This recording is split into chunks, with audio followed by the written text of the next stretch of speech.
Mga inutil kayong mga ICI kayo dyan. Mag-resign na kayo.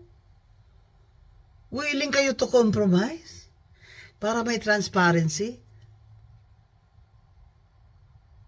Ang gagago nyo talaga, no? Kayo pa willing mag-compromise sa amin, sa mga tao. Eh, may constitutional right kami to information, di ba? Mga gago kayo dyan.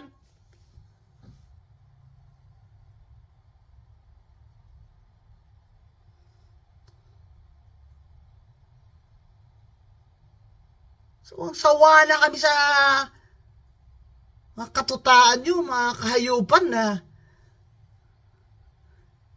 walang mananagot. Walang mananagot.